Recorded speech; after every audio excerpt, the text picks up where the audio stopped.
Hey guys, tara at kain tayo ng lunch. Ang ating ulam ay pritong talong at paksiw na isda. At syempre ang ating rice ay brown rice na parang purple na siya guys.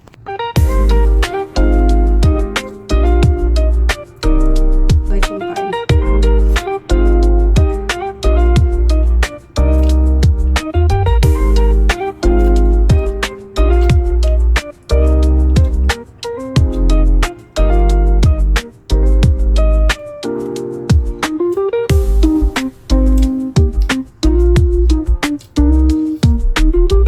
Okay, let's go.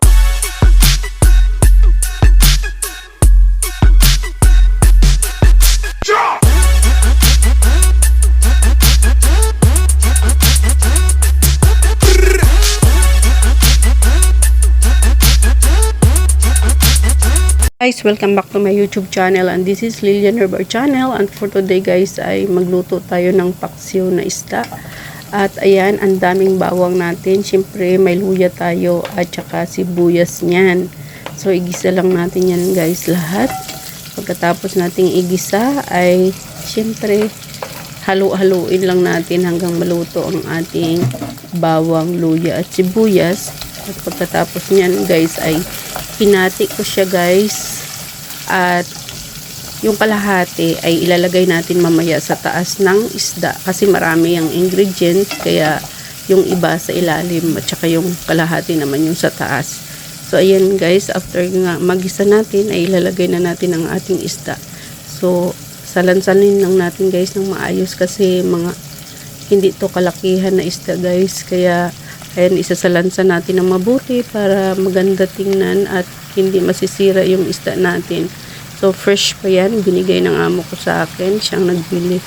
So ayan guys, yung kalahati, ayan ilagay ko sa toppings niya doon sa taas para yung ingredients natin ay mahahalo lahat sa ating nilulutong paksiw. At ayan, naglagay na tayo ng suka, syempre naglagay tayo ng asin dyan,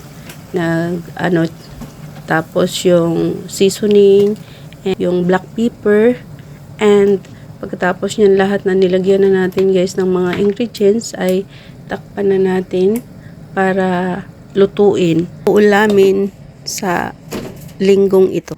So yan na guys, ang ating paksiw. Kalimutan kong i-video kanina yung sa lutuan pa siya. Then transfer ko na sa Tupperware. Daming bawang, tsaka sibuyas at luya. Ayan guys, prito tayong talong at ito ay ulam natin sa lunch, pati na yung paksiw na isda guys. Thank you so much for watching guys. So ayan, good afternoon everyone and welcome to Lilian Herbar channel. And for today's vlog guys ay mag-lunch tayo.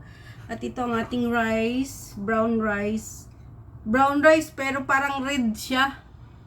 Kasi mix kasi siya yung sa lagayan niya. Naubusan ako ng white rice. So ito na lang muna ang aking rice. Ayan o, brown rice. And syempre may paksiw tayo at talong na prito. Ayan guys, ang ating food for today. Tara guys, kain tayo. May sausawan akong tuyo at suka sa talong. Ayan, ang ating food for today guys. Ayan. Tara, kain. Ayan.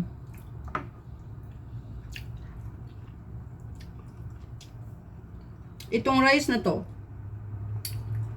ay wala halos lasa. Kaya tama lang sa ulam natin na guys.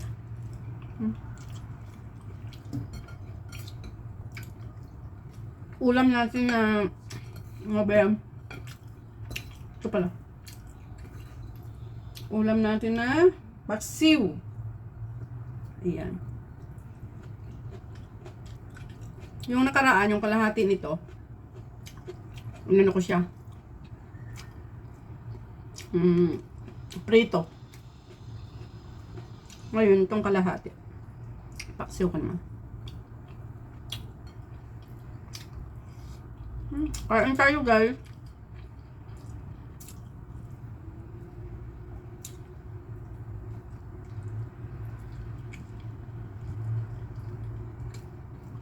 Yan, pag maliit yung isda, kailangan mag-ingat tayo kumain. Kasi, yung tinik niya. Yan. May tinik sa gitna. Ano ba yun? Anong tawaging isda ito?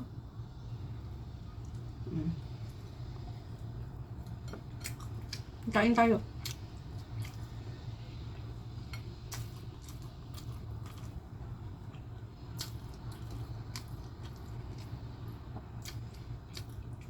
Para sa may mga sakit yung rice na to, guys.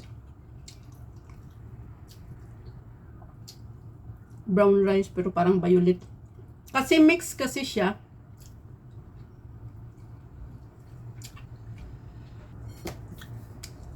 So, ayan siya, guys, oh. Ito. Ayan yung rice. Ayan, oh. Ayan siya. Ayan. So, naka-mix. May white, may brown, may white, may parang itim. Itim ba yan o purple? Parang purple. Purple rice. Kaya, walang lasa. Sabi nga nila, pag ganitong mga brown rice daw, para sa may mga sakit. Naubusan ako ng white rice, guys. Hindi ko napan. Kahapon kasi di ba holiday? Hindi naman ako nang luto. So, habang niluto ko ito, bumaba na rin ako para bumili. So, meron na kaming white rice dyan.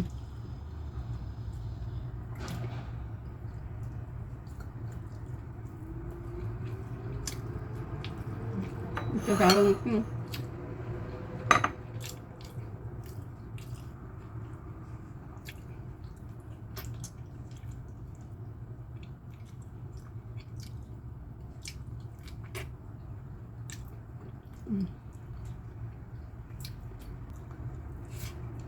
ayan.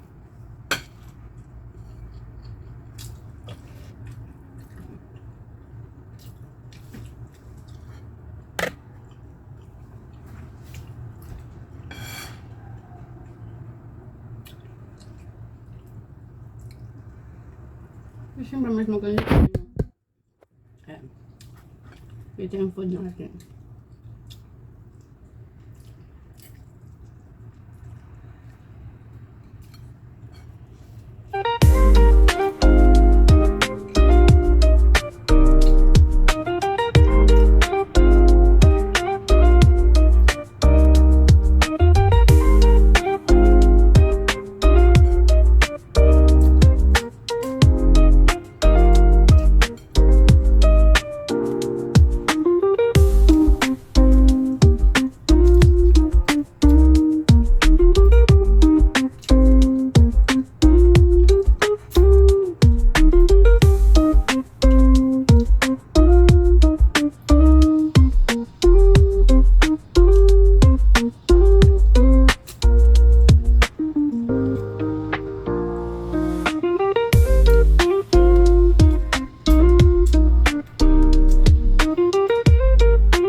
nakatapos na tayong kumain. And mega love shout out to all my subscribers, my viewers, my silent viewers, sa aking mga members, at sa lahat ng pupunta palagi sa premiere ko. Mega love shout out sa inyong lahat.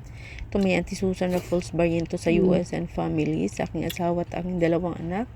Mega love shout Bye-bye. out. Tapos At na syempre kumain, sa guys. aking Choco Thank you Pop. so much. Mega love shout out.